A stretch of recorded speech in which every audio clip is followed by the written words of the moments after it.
Hello दोस्तों, मैं अंकित सिंह आप सभी लोगों का विजडम ऑफ स्टडी पर स्वागत करता हूं। दोस्तों, मुझे उम्मीद है कि आप लोगों को बहुत अच्छा मज़ा आ रहा होगा इस पूरे वीडियो को समझने में और बहुत ही अच्छा से आपको जानकारी प्राप्त हो रही होगी, क्योंकि यह अभी तक आप लोगों के लिए 33वां वीडियो है। मतलब इससे पहले 32 वीडियो आ चुके हैं। यदि आप लोगों ने में से कई लोगों ने नहीं देखे हैं सारे वीडियोस, तो आप जाकर के देख लीजिए। यह वीडियो आप लोगों के लिए बहुत ज़्यादा फायदेमंद साबित होगा यूपीएससी 2020 प्रीलिम्स फैक्ट के लिए, जिसमें मैं प्रतिदिन शाम को 7 से 7:30 बजे के मध्य एक वीडियो अपलोड करता हूं, जिसमें हम 4 से 5 से 6 टॉपिक के ऊपर डिस्कशन करते हैं और वो डिस्कशन उस लेवल का होता है जिस लेवल की डिमांड यूपीएससी करता है। तो इस वीडियो में हम 5 महत्वपूर्ण टॉपिक के ऊपर डिस्कस करेंगे, जिसमें से पहला टॉपिक रहेगा यहाँ पर SPICE+, हम जानेंगे क्या है ये। फिर दूसरा रहेगा यहाँ पर बेलेग्यूज, ये क्या है ये भी हम जानेंगे। तीसरा हम जानेंगे जो कला कुंभ प्रारंभ किया जाएगा भारत में, ये क्यों किया जाएगा, क्या इसका उद्देश्य रहेगा, ये जानेंगे। तीसरा रहेगा इसमें टॉपिक दीनदयाल बंदरगाह गाह के बारे में। तो दीनदयाल बंदरगाह क्यों न्यूज़ में है, कहाँ पर इसकी अवस्थिति लोकेटेड है, ये सारी चीज़ों को हम जानने की कोशिश करेंगे। और इसमें पांचवा जो टॉपिक रहेगा वो भारत नॉर्वे डायलॉग हुआ है, पहला संस्करण उसका संपन्न हुआ है, क्यों किया जाता है, कब से बैकग्राउंड में आया है ये कि इस डायलॉग को होना चाहिए। ये सारी परिस्थितियों की हम जानने की कोशिश करेंगे एक एक करके। ये सारे जो टॉपिक है ये हमारे लिए बहुत ज़्यादा महत्वपूर्ण है। दोस्तों, मैं आप लोगों से कहना चाहूँगा फिर से कि यदि आप लोगों ने वीडियो नहीं देखे हैं पिछले सारे, तो आप जाकर के देखिए, आपको बहुत ज़्यादा फ़ायदेमंद साबित होगा ये। और एक और बात, ये जो सारी वीडियो से आपको शाम को 7 से 7:30 बजे के मध्य हमारे यूट्यूब चैनल पर मिल जाता है, जिसका नाम है यहाँ पर विजडम ऑफ स्टडी। तो आप जा करके हमारे चैनल को सब्सक्राइब कर लीजिए, बेल आइकन बटन दबा दीजिए, ताकि जब भी वीडियो अपलोड करें आपके पास नोटिफिकेशन आ जाए और आप बिना किसी विलंब के उन वीडियोस को उसी समय देख सकें। चलिए फिर हम स्टार्ट करते हैं हमारे टॉपिक, जिसमें से पहला टॉपिक है यहाँ पर SPICE+। तो देखिए दोस्तों, जो SPICE+ जो है, इसे कारपोरेट मंत्रालय मामलों के जो मंत्रालय है ने कंपनियों के निगमन के लिए यहाँ पर SPICE+ नामक एक नया वेब पोर्टल लॉन्च किया है। तो ये जो वेब पोर्टल लॉन्च किया गया है, जैसे यहाँ पर आप डायग्राम देख रहे हैं एक यहाँ पर पिक्चर्ड फॉर्म में, तो इसका क्या उद्देश्य है। तो देखिए, इसके जब भी कोई सरकार कार्य करती है ना, उसको तो उसका कोई ना कोई उद्देश्य होता है। उद्देश्य ये होता है कि किस प्रकार से जो हमारी सेक्टर है, जिस सेक्टर में हम बदलाव लाना चाहते हैं, वो किस प्रकार से ग्रोथ करें। तो देखिए, यहाँ पे आप पाएंगे यहाँ पर कि इस जो SPICE+ जो प्रोजेक्ट है, इसके माध्यम से क्या किया जाएगा इस वेब पोर्टल से। तो यह एक पूर्ण रूप से कंपनी को इलेक्ट्रॉनिक रूप में नियमित करने के लिए सरलीकृत ये प्रोफार्मा है। तो ये क्या होगा, इसके माध्यम से जो नाम रखा गया है, देखिए यहाँ पे ये जो SPICE+ है, इसका एक विशेष प्रकार से नाम रखा गया है। ये नाम आपको याद रखना है, अगर याद रख सकते हैं तो। इसका नाम यहाँ पर simplified proforma for incorporating a company electronically plus, ये इसका पूरा नाम है। अगर ये आप याद रख सकते हैं तो इसके नाम को याद रख लीजिए, क्योंकि इस प्रकार के जो सवाल है ये आप लोगों से स्टेट PSC में या फिर SSC में पूछा जा सकता है। तो जो SPICE+ कंपनी के निगमन से संबंधित कई सेवाएं, जैसे कि यहाँ पर आप देखेंगे इसमें कई सेवाओं को शामिल किया गया है। आप यहाँ पर देखेंगे कि इन सेवाओं में आप पाएंगे कि पैन कार्ड की अनिवार्यता, पहले नंबर पर पैन कार्ड की अनिवार्यता।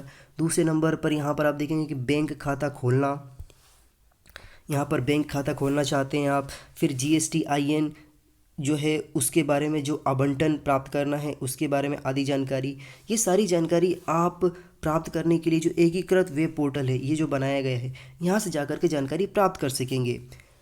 फिर यह जो केंद्रीय सरकार के 3 मंत्रालयों के द्वारा ये चलाया जा रहा है ये पूरा का पूरा प्रोजेक्ट, तो वो 3 मंत्रालय कौन कौन है वो आप यहाँ पर ध्यान रख सकते हैं। तो देखिए, जो 3 मंत्रालय है उसमें से जो पहला मंत्रालय है वो कारपोरेट मामलों का मंत्रालय है, दूसरा इसमें मंत्रालय श्रम मंत्रालय है, और तीसरा मंत्रालय यहाँ पर वित्त मंत्रालय है।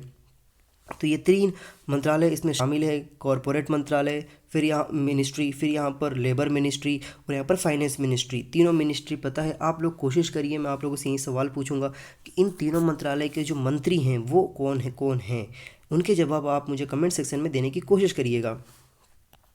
फिर यहाँ पर ये जो मंत्रालय है, ये सारी मंत्रालय मिलकर के काम करेंगे इस पूरे प्रोजेक्ट के लिए, और इसमें एक राज्य सरकार भी काम करेगी, इनको सेवा प्रदान करेगी करके। तो ये किस राज्य को सेवा प्रदान करेगी, तो यह महाराष्ट्र राज्य सरकार को यह सेवा प्रदान करेगी। मतलब ये जो पहला कह सकते हैं कि इसका जो एक्सपेरिमेंट रहेगा वो कहाँ पर होगा, ये महाराष्ट्र में होगा। फिर इसे ईज़ ऑफ डूइंग बिजनेस, पहल के तहत लॉन्च किया गया है, ये भी आपको बताना होगा, याद करना होगा। तो यहाँ पर आप मुझे फिर से एक सवाल का जवाब दीजिए कि ease of doing business index में इंडिया की रैंक क्या है। ये आपको बताना है 2019 के अकॉर्डिंग कि 2019 का जो रैंकिंग आई थी उसमें इंडिया का रैंक क्या है। अब हम बात करते हैं जो हमारा दूसरा टॉपिक है, वो है यहाँ पर बेटेलग्यूज़। तो देखिए यहाँ पर जो बेटेलग्यूज़ है ये क्या है। तो बेटेलग्यूज़ जो है वो तारों की उत्पत्ति लाखों वर्ष पहले एक सुपर स्टार के रूप में हुआ था। ये पता होना चाहिए कि जो बेटेलग्यूज़ है यह एक तारा है, तो इस तारे की उत्पत्ति लाखों वर्ष पूर्व एक सुपर स्टार के रूप में हुआ था। सुपर स्टार मतलब यहाँ पर इसकी रोशनी बहुत ही अधिक थी, बहुत ही ज़्यादा अधिक थी। तो जो एस्ट्रोलॉजर्स हैं, मतलब जहाँ पर ये खगोलविद हैं, उन्होंने एक जानकारी प्राप्त करी है इस पूरे स्टार के बारे में। उनने जानकारी ये प्राप्त करी है कि पिछले 6 महीनों में क्या हो रहा है कि जो ये बेटेलग्यूज़ है इसकी रोशनी मतलब एक रहस्यमय तरीके से, एक मिस्टीरियस तरीके से कम होती जा रही है। तो ये आप यहाँ पर देखेंगे कि जो राइट साइड में इसका, लेफ़्ट साइड में जो इसका डायग्राम है और एक राइट साइड में है, तो ये जो राइट है और लेफ़्ट है, इन दोनों के जब आप तस्वीर में जब आप ये देखेंगे रोशनी में थोड़ा सा बदलाव, परिवर्तन दिखाई दे रहा है। ये 9 जनवरी 2019 को फ़ोटो लिया गया था, तो उसमें ये इसकी लाइट ज़्यादा थी, ब्राइटनेस ज़्यादा था। लेकिन जब आप यहाँ पर दिसंबर 2019 में देख रहे हैं तो इसके 1 वर्षों में क्या हुआ, इसका जो ब्राइटनेस है बहुत ही ज़्यादा कम हो गया, इस क्षेत्र में इसका ब्राइटनेस कम हो गया। तो इसके जो स्टार है, इस स्टार का जो नाम है यहाँ पर बेटेलग्यूज़, इसकी रोशनी एक मिस्टीरियस तरीके से कम होती जा रही है। तो इसके बारे में यहाँ पर जो खगोलविद है उन्होंने कुछ जानकारी प्राप्त करने की कोशिश करी है। तो उन्हें यहाँ पर जो भी तथ्य पता चले हैं वो बाकायदा उन्होंने उजागर किया है। तो खगोलविदों ने ये जानकारी किस प्रकार से प्राप्त करी, देखिए खगोलविदों ने यूरोपियन स्पेस ऑर्गेनाइजेशन के वेरी लार्ज टेलीस्कोप का उपयोग करते हुए जो बेटेलग्यूज़ को धुंधले होने के इस अभूतपूर्व घटना के बारे में पता लगाया।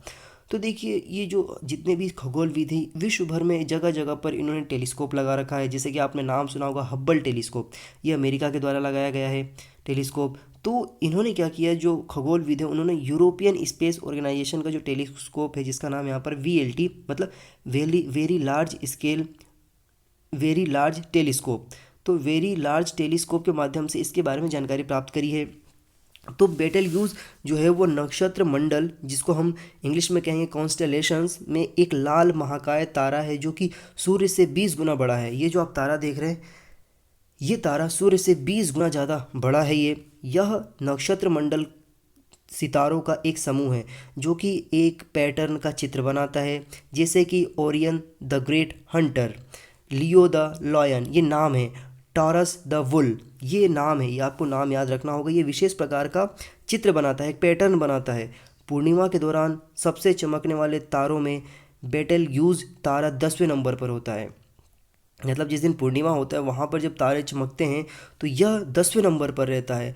लेकिन जब 2019 में इसके बारे में अंतिम जानकारी निकाली गई इसमें, तो इसमें अध्ययन में ये पाया गया कि इसका जो चमकने का जो दर होता है, इसकी जो इंटेंसिटी है वह यहाँ पर 21वें स्थान पर आ गई। मतलब इसका जो रोशनी है निकालने की वो रोशनी यहाँ पर कम हो गई इसकी, तो उसी क्रम में ये 21वें नंबर पर आ गया रोशनी के क्रम में। फिर ये जो रिपोर्ट है इस रिपोर्ट में और भी जानकारी निकाली गई। तो इसमें ये बोला गया कि रिपोर्ट ये बताती है कि इस बेटेलग्यूज़ तारे का जो व्यवहार है वो सामान्य से अलग है, किंतु इसका मतलब यह नहीं है कि इस तारे में कोई सुपरनोवा विस्फोट होने वाला है। तो सुपरनोवा विस्फोट मतलब होता है कि अंतरिक्ष में होने वाला जो सबसे बड़ा विस्फोट होता है उसे यहाँ पर सुपरनोवा विस्फोट कहा जाता है। इसके साथ साथ खगोलविदों ने अगले 1 लाख वर्षों के बाद तारे में विस्फोट होने की भविष्यवाणी की है। मतलब जब तारों का विस्फोट होता है तो इतना आसान नहीं होता है। तो ये जो ऐसी अनुमान लगाए जा रहे थे कि क्या ऐसा तो नहीं कि तारा विस्फोट होगा, ये नष्ट होने की कगार पर आ चुका है, तो ऐसा कुछ नहीं है। उन्होंने बोला कि इतना आसान नहीं होता है, इसको होने में तकरीबन 1 लाख वर्ष लग सकते हैं। तो ये आपको जो जानकारी थी ये कह सकते हैं स्पेस टेक्नोलॉजी से संबंधित जानकारी थी, अंतरिक्ष ज्ञान से संबंधित जानकारी जो मैंने आपको देने की कोशिश करी है। अब हम बात करते हैं यहाँ पर तीसरा जो टॉपिक है हमारा कला कुंभ के बारे में। तो देखिए जो कला कुंभ है भारत सरकार का जो कपड़ा मंत्रालय है जिसके मंत्री यहाँ पे जो स्मृति ईरानी हैं, तो और भौगोलिक संकेतक मतलब ज्योग्राफिकल इंडिकेशन शिल्प को बढ़ावा देने के लिए कला कुंभ हस्तशिल्प प्रदर्शनी का आयोजन कर रहा है। ये आपको पता होना चाहिए। तो देखिए इसका उद्देश्य क्या होता है। इस भौगोलिक संकेतक शिल्प एवं भारत की विरासत को बढ़ाने के लिए उद्देश्य से आयोजित किया जाता है। देखिए जीआई का मतलब क्या होता है। तो जीआई का मतलब ये होता है ज्योग्राफिकल इंटीग्रेशन, मतलब यह उस क्षेत्र का बहुत ही विशेष प्रोडक्ट है, चाहे वो कुछ भी प्रोडक्ट हो सकता है। जैसे कि आपने कड़कनाथ मुर्गा सुना होगा जो कि मध्य प्रदेश का ज्योग्राफिकल इंडिकेशन है। आपने यहाँ पर मध्य प्रदेश के निवासी हैं तो आपने पता होगा कि चंदेरी की साड़ियाँ फेमस हैं। और आप जिस राज्य के यहाँ पर बिलोंग करते तो आपको उस राज्य का उस क्षेत्र का पता होगा कि क्या क्या ज्योग्राफिकल इंडिकेशन है। तो यदि आप लोग उससे मतलब जानकार हैं तो आप जरूर कमेंट सेक्शन में करके बताइए कि आप जिस क्षेत्र के हैं उस क्षेत्र का ज्योग्राफिकल इंडिकेशन प्रोडक्ट क्या है। तो क्या होता है ना कि ज्योग्राफिकल इंडिकेशन प्रोडक्ट से उसकी जो वैल्यू है उस क्षेत्र में बहुत ही विशेष हो जाती है और उसको फिर प्रमोट किया जाता है, एडवर्टाइज़ किए जाते हैं, तो लोगों को उसके प्रति रुचि बढ़ जाती है और लेने की ये एक विशेषता होती है इसकी। तो हम यदि इसके मुख्य बिंदुओं की बात करें तो हम पाते हैं यहाँ पर कि जो export promotion council for handicraft मतलब ईपीसीएस द्वारा प्रायोजित प्रदर्शनियाँ विकास आयुक्त कार्यालय के माध्यम से आयोजित की जाती है। तो किस कार्यालय के माध्यम से आयोजित की जाती है ये आपको पता होना चाहिए। फिर यहाँ पर ये प्रदर्शनियाँ कहाँ कहाँ लगाई जाएगी। तो देखिए ये प्रदर्शनियाँ बेंगलोर, मुंबई, कोलकाता और चेन्नई जैसे प्रमुख शहरों में आयोजित की जाएगी। ये जो प्रदर्शनियाँ हैं 14 फरवरी से लेकर के ये 23 फरवरी 2020 तक बेंगलुरु और मुंबई में आयोजित की जाएगी। मार्च 2020 में इसका आयोजन कोलकाता और चेन्नई में किया जाएगा। तो अभी जो फरवरी चल रहा है तो यहाँ पर इसका जो आयोजन है वो आप पाएंगे कि इसका आयोजन अभी बेंगलुरु और मुंबई में आयोजित किया जा रहा है। मार्च में इसका आयोजन कोलकाता और चेन्नई में होगा। तो ये 4 शहरों में इसका आयोजन किया जाएगा, ये आपको याद रखना है। तो ये तो मैंने बताने की कोशिश की आपको कला कुंभ के बारे में। अब जो हमारा नेक्स्ट टॉपिक है वो है यहाँ पर दीनदयाल बंदरगाह। तो देखिए दोस्तों दीनदयाल बंदरगाह जो है वो गुजरात में स्थित है। तो न्यूज़ में क्यों आ गया ये अभी। तो देखिए बात ये है ना कि प्रधान जो अमेरिका के राष्ट्रपति है डोनाल्ड ट्रंप वो भारत की यात्रा पर हैं। तो भारत की यात्रा पर हैं तो बाकायदा अब सिक्योरिटी तो बढ़ जाती है, हर जगह जांच पड़ताल की जाती है। तो यहाँ पर क्या हुआ कि दीनदयाल बंदरगाह पर एक सैटेलाइट फ़ोन मिला है। तो दीनदयाल बंदरगाह के पास पर पपरवा एक द्वीप है, मतलब आइलैंड है पपरवा। वहाँ पर एक सैटेलाइट फ़ोन मिला है। फ़ोन भी मिलता तो चले ठीक है, मोबाइल फ़ोन मिला ठीक है, लेकिन एक सैटेलाइट फ़ोन मिला है जिसका इस्तेमाल बहुत ही खुफिया तरीके से की जाती है। और इस खुफिया तरीके में इतना आसान नहीं होता है, इसके मोस्टली उपयोग जो है जासूसी करने में किया जाता है, क्योंकि इसको सैटेलाइट के माध्यम से कनेक्ट किया जाता है। तो ये जो फ़ोन है मिलना मतलब कह सकते हैं कि ये कुछ ऐसी गतिविधियों की तरफ संकेत दे रहा है जो कि अमानवीय तरीके से अंजाम देने की कोशिश की जा रही है। तो इसी को देखते हुए यहाँ पर ये जो पपरवा द्वीप है वहाँ पर मिला, इस वजह से न्यूज़ में आ गया। तो अब हमें जानने की ज़रूरत रिक्वायरमेंट हो जाती है कि बस ये दीनदयाल पोर्ट कहाँ पर है, क्या सिचुएशन है इसकी, क्या इसकी स्ट्रेटेजिक लोकेशन है, ये हमारे लिए महत्वपूर्ण हो जाता है। तो आप यहाँ पर देखेंगे लोकेशन मैप में कि जो पपरवा बंदरगाह है वो आप लोगों को दिखाई देगा यहाँ पर गुजरात में। तो गुजरात में जब ये दिखाई देगा तो ये हमें समझ में आना चाहिए कि गुजरात में कहाँ पर है ये। तो ये देखिए गुजरात में ये यहाँ पर इस लोकेशन पर ही है। तो गुजरात में जब इस लोकेशन पर है तो यहाँ पर पाकिस्तान आ जाता है। इस पूरे क्षेत्र में जो ये देख रहे हैं यहाँ पर पाकिस्तान आ जाता है। तो पाकिस्तान के पास आने की वजह से ही ये सबसे ज़्यादा महत्वपूर्ण हो जाता है कि ऐसी क्या बात है कि यहाँ पर सेटेलाइट फ़ोन मिला है। तो देखिए दीनदयाल पोर्ट के बारे में हम बात करते हैं कि यह जो पोर्ट है वो पश्चिमी भारत में गुजरात राज्य के कच्छ जिले में गांधीधाम शहर के निकट स्थित है। यह एक समुद्री बंदरगाह है। यह गुजरात राज्य के कच्छ की खाड़ी में अवस्थित एक ज्वारीय पत्तन है जिसे कांडला बंदरगाह ट्रस्ट के नाम से भी जाना जाता है। यह देश के प्रमुख बंदरगाहों में से एक है। दीनदयाल पोर्ट कांडला क्रीक में स्थित है। तो ये आपको याद रखना होगा। आप लोगों ने नाम सुना होगा सर क्रीक। देखिए जो सर क्रीक है ना आइलैंड वो यहाँ पर है, इस जगह पर मैं आपको मार्क करके दिखाता हूँ, यहाँ पर है। तो ये बहुत ही विवादित जगह मतलब रहा है पाकिस्तान के लिए और इंडिया के लिए, क्योंकि पाकिस्तान इस पर क्लेम करता है और ऑब्वियसली ये हमारे कंट्री का तो है ही सही वो जगह। तो ये जो विवाद है बहुत पहले से चला हुआ आ रहा है। यदि आप कभी मतलब इंटरव्यू में जाते हैं, खासकर ये मुझसे इंटरव्यू में पूछा गया था जब मैं एसएसबी का इंटरव्यू अटेंड करने के लिए गया था, तो मुझसे इसका लोकेशन पूछा गया था। पर अनफॉर्चुनेटली मुझे उस समय इसका लोकेशन पता नहीं था। ये मुझसे सवाल पूछा गया था 2016 में, मतलब 2016 में। तो सोचिए 4 साल पहले भी ये सवाल मुझसे पूछा गया था, तो अभी भी इसकी जो महत्ता है अभी भी बनी हुई है और इसकी जो इम्पोर्टेंस है वो हमेशा बना रहेगा। तो आप लोगों को लोकेशन याद रखना होगा। आप लोग वीडियो देखने के जस्ट बाद ही, आप देखने के बाद आप सर क्रीक आइलैंड गूगल करिए और उसकी लोकेशन देखिए और मैप पे सर्च करिए कि कहाँ पर है सर क्रीक आइलैंड। ये बहुत ही ज़्यादा महत्वपूर्ण हो जाता है भारत के लिए। तो ये जो जगह है उसी से रिलेटेड ही है। तो यहाँ पे जो नाम यूज़ किया हुआ है दीनदयाल पोर्ट कांडला क्रीक, उस जगह पर ये अवस्थित है। यह कच्छ की खाड़ी के मुहाने से 90 किलोमीटर की दूरी पर स्थित है। वर्ष 1947 में विभाजन के बाद क्या हुआ कि जो पश्चिमी तट का जो सबसे बड़ा बंदरगाह था, जिसे हम कराची बंदरगाह के नाम से जानते थे, वो पाकिस्तान में चला गया। तो भारत ने फिर उसी के जगह पर मतलब उसको किस तरीके से काम किया जाए, उस पूरे क्षेत्र को व्यापार के लिए, स्ट्रेटेजिक लोकेशन के लिए। तो 1950 में भारत ने उत्तर पश्चिमी में कांडला बंदरगाह का निर्माण किया। तो ये आप जो देख रहे हैं ना, इसका नाम पहले क्या था, कांडला बंदरगाह था। इसका निर्माण किया गया। यह बंदरगाह भारत के जो मंत्रालय है जिसका नाम है जहाज रानी मंत्रालय के अंतर्गत कार्य करता है। फिर क्या हुआ कि 4 अक्टूबर 2017 को इसका नाम बदल दिया गया। तो कांडला बंदरगाह से इसका नाम दीनदयाल बंदरगाह कर दिया गया था। तो ये भी आपको याद होना चाहिए। तो दीनदयाल बंदरगाह पाकिस्तान के कराची से लगभग 256 समुद्री मील दक्षिणी पूर्वी दिशा में स्थित है ये, एवं मुंबई से यह 430 समुद्री मील उत्तर पश्चिम में अवस्थित है ये। पपरवा द्वीप जो हमने सुना है वह इस पूरे वीडियो में, लेक्चर में, इस टॉपिक में, वह जो द्वीप है दीनदयाल बंदरगाह के पास कच्छ की खाड़ी में स्थित है। तो वहीं पर ये पाया गया था, इसलिए ये ज़्यादा न्यूज़ में आ गया। तो आप लोगों को समझना होगा इसको। अब हम बात करते हैं हमारे इस आज के 5वें टॉपिक में, जो कि है भारत नॉर्वे डायलॉग। तो देखिए भारत नॉर्वे जो डायलॉग है यह पूरा का पूरा व्यापार से संबंधित है। एक दूसरे देशों के साथ जो रिश्ते हैं उन रिश्तों को बढ़ाने से संबंधित है ये। तो व्यापार एवं निवेश पर भारत नॉर्वे डायलॉग के पहले सत्र का आयोजन 15 से 16 जनवरी 2020 को नई दिल्ली में आयोजित किया गया था। तो इसके महत्वपूर्ण परिणाम क्या क्या सामने आए, क्या क्या इसके बिंदु सामने आए जो कि हमारे एग्ज़ाम के लिए महत्वपूर्ण हो सकता है, और फॉरेन रिलेशन से संबंधित जो जानकारी वो भी हमारे लिए फ़ायदेमंद हो सकती है। तो देखिए यह जो सत्र है वो नॉर्वे के प्रधानमंत्री की भारत यात्रा के दौरान नई दिल्ली में 8 जनवरी 2019 को भारत और नॉर्वे के बीच हस्ताक्षरित संदर्भ की जो शर्तें थी, मतलब टर्म ऑफ रेफरेंसेस, मतलब TOR पर आधारित था ये। पहला सत्र इसका 15 जनवरी 2020 को भारतीय उद्योग के प्रतिनिधियों के साथ बातचीत से शुरू हुआ, जिसमें आपसी हित जैसी नीली अर्थव्यवस्था, मतलब ग्रीन इकोनॉमी, शिपिंग एवं समुद्री सुरक्षा, ICT, नवीनीकरणीय ऊर्जा, मत्स्य और MSME के विभिन्न क्षेत्रों पर चर्चा हुई। फिर दोनों पक्षों ने अपने देशों में निवेश अनुकूलन वातावरण बनाने के लिए जो सरकारों द्वारा दी गई जो भी सुविधाएं हैं उस सुविधाओं के से संबंधित जानकारी को एक दूसरे देशों के साथ साझा किया, आदान प्रदान किया।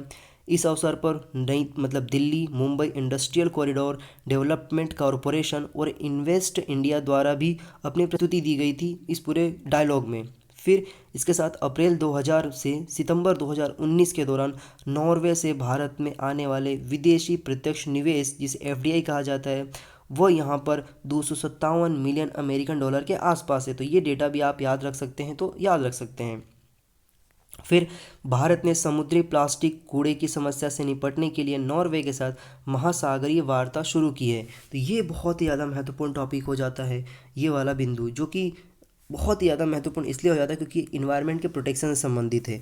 और जो इस समय जो सबसे बड़ा मुद्दा है किसी भी देश के साथ एग्रीमेंट का, यदि उसके साथ ये वाला एग्रीमेंट होता है तो आप मान के चलिए कि वह देश भी उसी प्रकार इन्वायरमेंट के बारे में सोच रहा है जिस प्रकार से हमारा देश सोचता है। तो ये बहुत ही ज़्यादा महत्वपूर्ण हो जाता है। फिर इसके साथ साथ यहाँ पर एक चीज़ और हो जाती है कि जो हिमाद्री ध्रुवीय अनुसंधान के स्टेशन है वह नॉर्वे के पास है, मतलब नॉर्वे का जो क्षेत्र है वहाँ से पास पड़ता है। तो ये भी बहुत ज़्यादा महत्वपूर्ण हो जाता है। तो देखिए 2008 में भारत ने नॉर्वे में अपना पहला आर्कटिक अनुसंधान स्टेशन स्थापित किया था। तो ये आपको याद रखना है कि भारत ने सबसे पहला जो आर्कटिक अनुसंधान स्टेशन है हिमाद्री, वह कहाँ पे खोला था, वह नॉर्वे में खोला था 2008 में। ये आपको याद रखना है। और किस क्षेत्र में, आर्कटिक या अंटार्कटिक, तो ये भी याद रखना था कि ये आर्कटिक में खोला था। आर्कटिक मतलब आप जब भारत का मैप देखते हैं तो इस मतलब पूरा वर्ल्ड का मैप देखते हैं तो इस प्रकार का होता है। तो यहाँ पर एक पोल होता है, यहाँ पर एक पोल होता है, और यहाँ पर भारत कुछ इस प्रकार से यहाँ पर अवस्थित है। तो ये वाला जो क्षेत्र होता है ये नॉर्थ होता है और ये साउथ होता है। तो ऊपर का जो हिस्सा होता है उसे आर्कटिक कहा जाता है और जो नीचे का होता है उसे अंटार्कटिक कहा जाता है। तो ये आपको स्पष्ट रूप से याद होना चाहिए। तो देखिए, ये इस स्टेशन के मुख्य अनुसंधान food wave dynamics, space weather, aerosol विकिरण, ग्लेशियर, सूक्ष्मजीव समुदाय, कार्बन पुनर्चक्रण और यहाँ पर सेडिमेटोलॉजी पर आधारित सारे शोध किए जाते हैं यहाँ पर। तो ये बहुत ज़्यादा महत्वपूर्ण हो जाता है हमारी इन्वायरमेंट को प्रोटेक्शन प्रोवाइड कराने के लिए, हमारे इन्वायरमेंट के बारे में शोध पता करने के लिए। फिर यहाँ पर जो इंडिया का INDARC है, जो कि मतलब इंडिया का जो अंटार्कटिक में जो हिमाद्री खोला गया है। तो देखिए, आर्कटिक क्षेत्र में भारत की पहली अंडर वाटर वेधशाला है ये। यह नॉर्वे और उत्तरी ध्रुव के बीच में है ये। जैसे कि मैंने आप लोगों को बताया था कि ये, जैसे कि आप ये देखिए, ये पूरा पृथ्वी का मैप है। यहाँ पर ये हमारा इक्वेटर है, भारत यहाँ पर स्थित है। यह आप देख रहे हैं यहाँ पर कि ये पोलर, दोनों पोल को कनेक्ट करने वाले हैं। यहाँ पर आप नॉर्थ पोल देख रहे हैं, यहाँ पर साउथ पोल है, ठीक है। और यहाँ पर कहीं पर कौन स्थित है, यहाँ पर नॉर्वे है। तो ये जो हमारा इंडिया का जो आर्कटिक वेधशाला है वो कहाँ पर है, यहाँ वो कुछ यहाँ पर है, इस लाइन को मैंने दर्शाया है, यहाँ पर है। तो ये हमें याद होना चाहिए। ये कहाँ, तो ये नॉर्थ पोल और नॉर्वे इन दोनों के मध्य में स्थित है ये।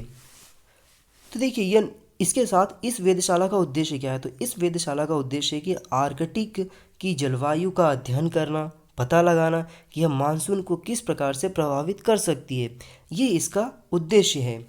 फिर दोस्तों, अब हम बात करते हैं नॉर्वे के बारे में। तो नॉर्वे का, जैसे कि मैंने तो हालांकि लोकेशन आपको दिखा दिया है। तो देखिए, नॉर्वे जो है ना, नॉर्वे बहुत ज़्यादा स्ट्रेटेजिक, उसकी लोकेशन ऐसी है कि ये बहुत ही एक पीसफुल कंट्री है, ऐसे कोई प्रॉब्लम नहीं फेस करना पड़ता है इसको। ये एक ठंडा प्रदेश है, जैसे कि आप देख रहे हैं ये वाला, ये आप यहाँ पर देखेंगे नॉर्वेन सी है ये। तो नॉर्वेन सी है ये पूरा, इस प्रकार का ये देश है। यहाँ पर स्वीडन है, यहाँ पर फिनलैंड है, यहाँ पर नॉर्वे है। तो इसका जो पड़ोसी मतलब देश है वो कह सकते हैं कि स्वीडन है ये। तो देखिए, उत्तरी यूरोपियन देशों में नॉर्वे मतलब स्कैंडेवियाई प्रायद्वीप का हिस्सा है ये, के पश्चिमी क्षेत्र में स्थित है, जैसा कि मैंने आपको दिखाया है मैप में। इसकी राजधानी ओस्लो है। यह यूरोप का दूसरा न्यूनतम घनत्व वाला देश है, मतलब यहाँ पे जनसंख्या बहुत ही कम है। इसके उत्तर में बारेंट्स सागर है, आप देख सकते हैं, इसके उत्तर में बारेंट्स सागर है। फिर इसके साथ साथ यहाँ पर हम पाते हैं कि नॉर्वेजियन सागर तथा पश्चिम में उत्तरी सागर और दक्षिण में इसका गैर जल संधि के साथ इसकी सीमा पूर्व में स्वीडन और उत्तर में फिनलैंड एवं रूस के साथ लगती है। तो ये आप देख सकते हैं कि पूर्व में इसके कोने स्वीडन है। इसके बाद आप उत्तर में, उत्तर मतलब ऊपर की तरफ देखेंगे आप, तो फिनलैंड है और रशिया है। तो ये इसके जो 3 देशों के साथ इसकी सीमा बनाती है ये। फिर इसके साथ साथ नॉर्वे की जो तटीय भूमि है वो फियोर्ड तटों का एक उत्कृष्ट उदाहरण है। विश्व में फियोर्ड तटों का जो संकेंद्रण सबसे अधिक नॉर्वे में है। यहाँ अरोरा बेरेलिस नामक एक प्राकृतिक घटना आमतौर पर शरद और बसंत के मौसम में होती है, ऋतु में होती है, जो कि आर्कटिक वृत्त के ऊपर देखी जा सकती है। देखिए, अरोरा क्या होता है ना, जब आप इसको गूगल करेंगे तो आप इसके गूगल करने के बाद आप इसके इमेज में जा कर के देखिएगा। तो जब इमेज में जा कर के देखेंगे तो अरोरा जो बोरेलिस है ना, ये एक बहुत ही ऐसा दृश्य होता है कि जो आसमान है पूरा का पूरा मतलब यहाँ पर लाल कलर से दिखाई देता है। ये एक बहुत ही सुनहरा, जैसे सनसेट होते समय जो आसमान लाल हो जाता है ना, उस तरीके का दिखाई देता है अरोरा बोरेलिस। ये एक बहुत ही मनोहर दृश्य दिखाई देता है, आप गूगल करके इसको जरूर देखिएगा। तो गर्मियों में सूर्य आर्कटिक वृत्त के ऊपर से अस्त नहीं होता है, जिसके कारण नॉर्वे को मध्य रात्रि के सूर्य का देश भी कहा जाता है। इस लाइन को विशेष रूप से फिर से सुनिए कि क्या है कि गर्मियों में सूर्य आर्कटिक वृत्त के ऊपर से अस्त नहीं होता है, जिसके कारण नॉर्वे को मध्य रात्रि के सूर्य का देश कहा जाता है, मतलब यहाँ पर सूर्य अस्त नहीं होता है। तो ये एक बहुत ही महत्वपूर्ण तथ्य था, कुछ फैक्ट थे ज्योग्राफी से रिलेटेड जो कि नॉर्वे से संबंधित थे, तो ये आप लोगों को याद रखना होगा। दोस्तों, ये जो वीडियो है आप लोगों को प्रतिदिन शाम को 7:30 बजे तक मिल जाता है, मतलब हम 7 से 7:30 बजे के बीच में एक वीडियो अपलोड करते हैं हमारे इस यूट्यूब चैनल पर। यदि आप इसकी PDF प्राप्त करना चाहते हैं तो आप हमारे जो टेलीग्राम चैनल है वहाँ से आकर डाउनलोड कर सकते हैं। उसके लिंक हम आप लोगों को डिस्क्रिप्शन बॉक्स में प्रोवाइड करा देंगे। दोस्तों यदि आप हमारे इस वीडियो को यूट्यूब पर देख रहे हैं तो हमारे चैनल को सब्सक्राइब करिए, फॉलो करिए और बेल आइकन बटन दबा दीजिए ताकि जब भी हम वीडियो अपलोड करें आप लोगों के पास नोटिफिकेशन आ जाए। यदि आप हमारे इस वीडियो को फेसबुक पर देख रहे हैं तो फेसबुक पर भी आप हमारे जो पेज है उसे लाइक करिए और वहाँ पर जो लिंक दिया रहेगा उसके माध्यम से यूट्यूब पर जाइए और वहाँ पर चैनल को सब्सक्राइब करिए और बेल आइकन बटन दबा दीजिए ताकि आपको जब भी हम एक वीडियो अपलोड करें आपके पास नोटिफिकेशन आ जाए। यदि आप इस पूरे वीडियोस के पीडीएफ प्राप्त करना चाहते हैं तो आप हमारे जब हम स्टडी चैनल को टेलीग्राम पर जाकर के ज्वाइन करिए, वहाँ पे आपको सारे के सारे वीडियोस की जो पीडीएफ है वो मिल जाया करेगी और दिन भर के जो न्यूज़पेपर्स होते हैं वो भी आपको मिलता है और जो अच्छे कंटेंट होते हैं उनको मैं वहाँ पर डालता हूँ, तो आप यहाँ से जाके पीडीएफ डाउनलोड कर सकते हैं। इसके अतिरिक्त और भी ज़्यादा आप जानकारी प्राप्त करना चाहते हैं वीडियो के माध्यम से तो आप मुझे अनअकैडमी पर फॉलो कर सकते हैं, जहाँ पर मेरे द्वारा डिज़ाइन किए हुए 29 कोर्सेस है और वहाँ पर 300 से ज़्यादा वीडियोस है, तो वह भी आपको बहुत ज़्यादा महत्वपूर्ण साबित होगी आपके प्रिपरेशन में। ये जो लिंक दिए हुए फेसबुक के अंकित सिंह अनअकैडमी के नाम से आप सर्च करेंगे तो आपको वहाँ पर सारे पीडीएफ्स के लिए जो कह सकते हैं कि लिंक रहेंगी वो मिल जाया करेंगे। आपको दिन भर में जो भी करंट अफेयर अच्छे होते हैं, इन्फॉर्मेशन होती है वो आपको अच्छे नोट्स के फॉर्म में मिल जाया करेगा। तो हमारे पेज को लाइक करिए अंकित सिंह अनअकैडमी के नाम से। और दोस्तों ये जो यूपीएससी 2020 प्रीलिम्स की जो फैक्ट सीरीज है ये प्रतिदिन शाम को 7 से 7:30 बजे के बीच में आपको हमारे विजडम हब यूट्यूब चैनल पर मिल जाया करेगा, तो आप यहाँ पर फॉलो करिए और दोस्तों के साथ शेयर करिए। यदि आपको किसी प्रकार का डाउट होता है तो आप हमें कमेंट सेक्शन में पूछिए, हम कोशिश करेंगे 24 घंटे के अंतर्गत आपको रिप्लाई देने की कोशिश करें। तो मिलेंगे फिर से एक नई जानकारी के साथ, एक नई ऊर्जा के साथ। Have a good day. जय हिंद, जय भारत।